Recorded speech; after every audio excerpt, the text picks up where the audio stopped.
माननीय विधायक श्री गणेश्वर बेहरा। अध्यक्ष महोदय, आज सौभाग्य को मानव स्वास्थ्य मंत्री गृह अच्छा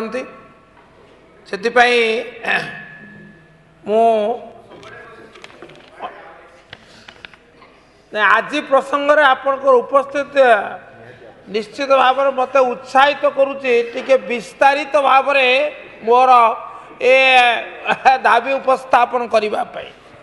अध्यक्ष महोदय, आप जानती जे राज्य सरकार गोटे घोषणा करिसेंती प्रत्येक जिले में गोटे गोटे मेडिकल कॉलेज प्रतिष्ठा करने। ये अत्यंत अभिनंदनीय घोषणा। प्रथम सरकार को मुख निश्चित बाणी को स्वागत करी आसी। द्वितीय